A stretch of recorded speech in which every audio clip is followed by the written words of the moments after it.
नमस्कार, हेमराज भारती चैनल पर आप सभी का स्वागत है। प्रिय बंधुओं, यदि आपने अभी तक हमारे चैनल को सब्सक्राइब न किया हो तो प्लीज़ हमारे चैनल को सब्सक्राइब करें। बेल आइकन यानी घंटी, सबसे ऊपर 3 घंटी में से पहले आल वाली घंटी को अवश्य दबाएं, जिससे कि वीडियोज़ की नोटिफिकेशन आपको सबसे पहले मिलती रहे। और यदि कोई वीडियो पसंद आए तो लाइक करें, और यदि कोई सुझाव हो तो हमें कमेंट में अवश्य दें। नमस्कार, हेमराज भारती।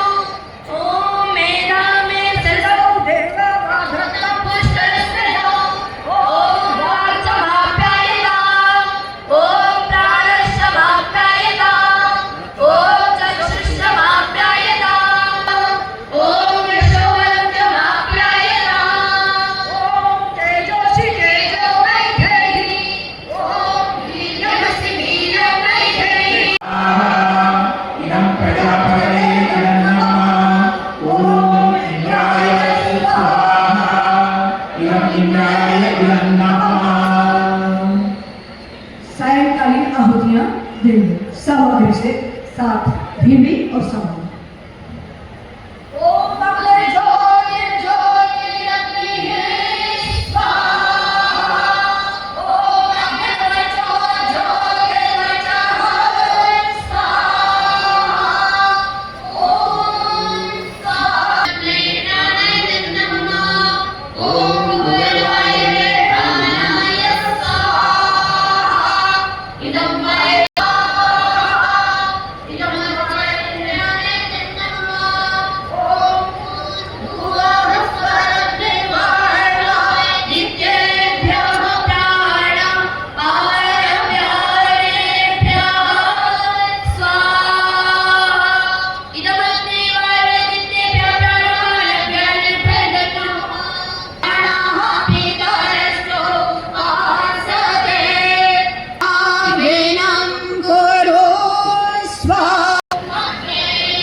मंत्रों से आहुति प्रदान करेंगे, घृत से आहुतियां प्रदान करेंगे, सामग्री नहीं डालेंगे।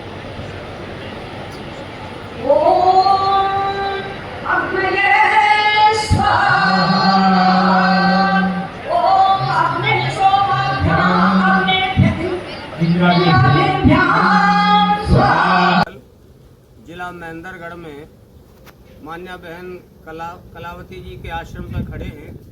कल यहाँ पर हमारा आना हुआ और बहन जी से मिलकर बहुत प्रसन्नता हुई और बहुत भावनाएं बहन जी ने देशभक्ति राष्ट्रभक्ति गीत हमें सुनाए। इस संदर्भ में हमारे मध्य में अपने प्रिय पंकज जी हमारे मध्य आए हैं, जो आरवी दल उत्तर प्रदेश संचालक है। उनसे निवेदन करूँगा कि 1-2 मिनट के लिए अपने कुछ विचार रखेंगे। माननीय आचार्य पंकज जी।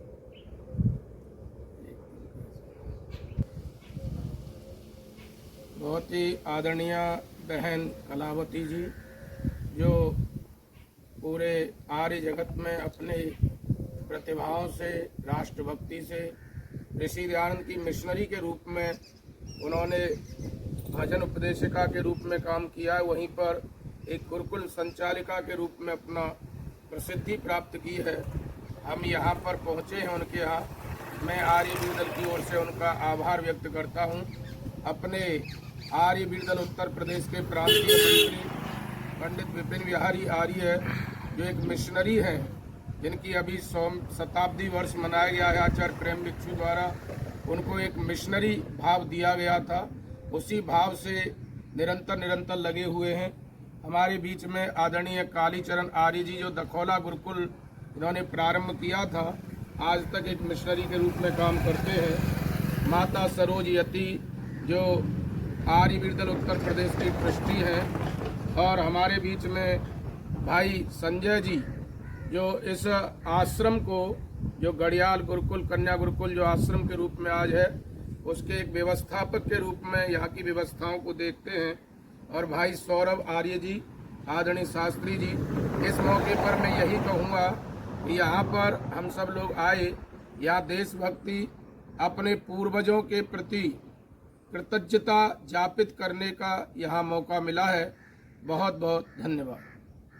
समुपस्थित इस यज्ञ वेदिक पर ब्रह्मवादिनी आश्रम गुरुकुल गणियार के प्रांगण में हमारे आदरणीय बंधु पंडित विपिन बिहारी जी, मथुरा में आर्य जगत की रीढ़ और आर्य जगत की एक आत्मा बनकर काम करने वाले दो बंधु मथुरा से पधारे हैं, पंडित विपिन बिहारी जी और हमारे भाई नेताजी कालीचरण आर्य जी, और हमारे भाई पंकज कुमार जी जो उत्तर प्रदेश आर्य वीर दल के संचालक हैं, और आदरणीय शास्त्री जी भी हैं। और सबसे खुशी की बड़ी बात यह है कि हमारे भाई पंडित विपिन बिहारी जी अकेले नहीं आए, हमारे आग्रह पर हमारी आदरणीय भाभी जी को साथ लेकर के आए हैं। आज हमारा अहोभाग्य है इस आश्रम की पुण्य भूमि में आप सब लोगों के पधारने का बहुत बहुत स्वागत है, अभिनंदन है। प्रातः काल की पावन बेला में हम सब ने मिलकर बैठ करके यहाँ वैदिक मंत्रों से, वेद की ऋचाओं से हवन किया, और हवन के पश्चात हम सबका मन बना कि हम परमपिता परमात्मा को याद करते हुए उसके गुणानुवाद को अपने जीवन में आत्मसात करते हुए उस ईश्वर का चिंतन, मनन और निधि ध्यान करें। महर्षि पतंजलि ने योग दर्शन में एक बात लिखी है, वो कहते हैं कि तस्य वाचक प्रणव है, ईश्वर का मुख्य नाम ओम है। हमें अपने जीवन में ओम के उच्चारण से अपने तन मन को तरंगित और आंदोलित करते हुए अपने रोम रोम में ओम से इतना प्रेम बसा करके ओम को अपने रोम रोम में समाहित करना है। और उस समाहित होने के बाद में जब हमको ये अनुभूति होगी, मैं तो परमपिता परमात्मा की गोद में बैठा हूँ, ईश्वर मेरे चारों तरफ कवच बनकर बैठे हैं, और चारों तरफ संसार में, सृष्टि में कितना सुंदर प्रभु का वादित, कितना सुंदर वंदन, प्रभु का कितना सुंदर गायन और प्रकृति का कितना सुंदर गुंजन हो रहा है। जब ये विचार और तरंगे मन में आएंगी तो अंदर से एक आनंद की और सुख की अनुभूति होगी, और वो आनंद और सुख की अनुभूति होते ही फिर जो जीवात्मा है वो परमपिता परमात्मा के ओम के नाम में इतना लीन होता है, इतना तल्लीन होता है, इतना मदमस्त होता है कि फिर उसे आनंद ही आनंद आता है। बिना इसके अगर आप उपासना में बैठते हैं, बिना ये मनोभूमि की साज सज्जा तैयार किए बैठते हैं तो वो आनंद नहीं आता है।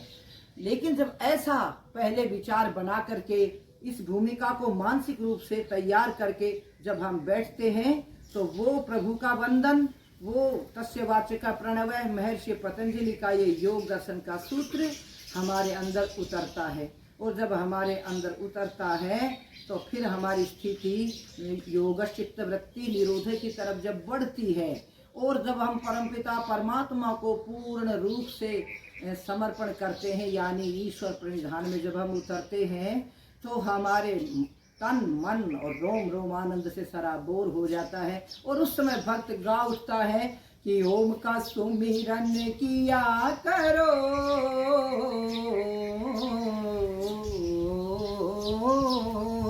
ओम का सुमिरन किया करो, प्रभु के सहारे जिया करो। जो दुनिया का मालिक है वो दुनिया का मालिक है, नाम उसी का लिया करो, ओम का सुमिरन किया करो, प्रभु के सहारे जिया करो।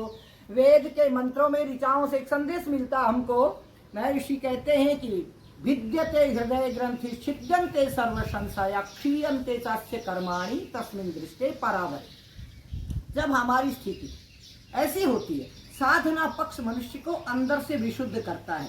आंतरिक शुचिता के लिए साधना आवश्यक है, और जिसके जीवन में साधना है अंदर से शुचिता को प्राप्त कर लेता है और परमात्मा के साथ इतना तारतम्य जब जोड़ लेता है तो उसे ये भान नहीं रहता है कि मैं कहाँ बैठा हूँ, और सिर्फ एक परमात्मा ही उसे याद रहता है, परमात्मा का ही ध्यान रहता है, और सब सारे संसार से ध्यान हट जाते हैं। सांख्य दर्शन के अंदर एक बात आती है कि उस समय जो ध्यानम निर्विषयम मन है, ध्यान में मन निर्विषय होना चाहिए, लेकिन वो विषय जो है वो संसार वाले हटने चाहिए। परमात्मा का, केवल एक परमात्मा का ध्यान हमें उस समय होना चाहिए, और उसी ध्यान में उतरते ही फिर ध्यान में उतरेंगे, बार बार अभ्यास को बनाएंगे तो ये स्थिति बनेगी कि भिद्यते हृदय ग्रंथि। हृदय की जो ग्रंथियां हैं वो छिन्न भिन्न हो जाती है। कौन सी ग्रंथियां? राग की, द्वेष की, मोह की, लोभ की, काम की, अहंकार की, ये सारी ग्रंथियां मीन्स गांठे, गांठे मीन्स वो वासनाएं, वो संस्कार, वो सब छिन्न भिन्न होते हैं। विद्यते हृदय ग्रंथि छिद्यन्ते सर्व संशया, और सारे के सारे संशय नष्ट हो जाते हैं। और संशय नष्ट होने के बाद फिर क्या होता है? क्षीयन्ते चास्य कर्माणि, उसके वो कर्म जो हमें दोबारा से जन्म दिलाने वाले हैं, वो सारे कर्म हैं वो क्षीयन्ते, क्षीण हो जाते हैं, और हमारी अवस्था दग्ध बीज अवस्था तक पहुंचती है। योग दर्शन में एक बात आती है कि अपने आप को दग्ध बीज बनाओ अपने कर्मों को। दग्ध बीज मानी, दग्ध मानी जला हुआ, और बीज जैसे चने को हम बोएंगे उगेगा, लेकिन जब उसको भूंद देते हैं, जला देते हैं, भूगड़ा बन जाता है, उसको बोएंगे तो कोई चना नहीं उगेगा। ऐसे ही अपने कर्मों की स्थिति साधना के द्वारा, परोपकार के द्वारा, ईश्वर के चिंतन के द्वारा और परमपिता और लोगों की सेवा के द्वारा ऐसी बना लें अपने कर्मों की स्थिति कि दग्ध बीज अवस्था बन जाए। फिर वो दग्ध बीज अवस्था वाले कर्म दोबारा से हमको जन्म दिलवाने वाले नहीं होंगे। इसलिए क्षीयन्ते चास्य कर्माणि, जिसके ऐसे कर्म क्षीण हो जाते तस्मिन् दृष्टे परावरे, फिर तो उसकी दृष्टि में बस परमपिता परमात्मा ही उसकी दृष्टि में रहता है, और सारे संसार के जितने भी उसके विषय विकार हैं वो समाप्त हो जाते हैं। इसलिए ओम का सुमिरन किया करो, प्रभु के सहारे जिया करो। प्रभु के सहारे जी करके देखो एक बार, रोज सवेरे से शाम तक संसार के साथ जीते हैं, संसार के साथ सारी इंद्रियों के द्वारा संसार में हम व्यवहित होते हैं। क्योंकि मनुष्य के अंदर दो वृत्तियां होती हैं, एक होती है अंतर्मुखी, एक होती है बहिर्मुखी। जब बहिर्मुखी वृत्ति काम करती है तो इंद्रियों के द्वारा संसार से संपर्क बनता है, संसार से जुड़ते हैं। लेकिन जब अंतर्मुखी वृत्ति काम करती है तो अंदर से परमपिता परमात्मा से जुड़ते हैं, ईश्वर के साथ हमारा संबंध जुड़ता है, और हमें अनुभूति होती है कि ईश्वर तो हमारे अंदर है, ईश्वर सब जगह, वो बाहर भी है। हम परमपिता परमात्मा की गोद में बैठे हैं, फिर काहे का डर, काहे की चिंता, सब कुछ प्रभु को समर्पण है, हम तो ईश्वर प्रणिधान में विचरण करते हैं। जब ये मन में आता है तो मनुष्य की सारी टेंशन तनाव गायब हो जाता है, क्योंकि वो समझता हमारा तो कुछ है नहीं, सब कुछ ईश्वर का है, और ईश्वर हमारी व्यवस्था करता हो, हमको जैसे रखता है हम वैसे रहेंगे, ईश्वर के आदेश को हम सर्वोपरि मानेंगे। इसलिए ओम का सुमिरन किया करो, प्रभु के सहारे जिया करो। भाई जो दुनिया का मालिक है, जो दुनिया का मालिक है, नाम उसी का लिया करो। ओम का सुमिरन किया करो, प्रभु के सहारे जिया करो। बड़े भाग्य से सुर नर दुर्लभ मानव तन है पाया, विषयों में फंस कर क्यों मूर्ख। नमस्कार, हेमराज भारती चैनल पर आप सभी का स्वागत है। प्रिय बंधुओं, यदि आपने अभी तक हमारे चैनल को सब्सक्राइब न किया हो तो प्लीज़ हमारे चैनल को सब्सक्राइब करें। बेल आइकन यानी घंटी, सबसे ऊपर 3 घंटी में से पहले आल वाली घंटी को अवश्य दबाएं, जिससे कि वीडियोज़ की नोटिफिकेशन आपको सबसे पहले मिलती रहे। और यदि कोई वीडियो पसंद आए तो लाइक करें, और यदि कोई सुझाव हो तो हमें कमेंट में अवश्य दें। नमस्कार, हेमराज भारती।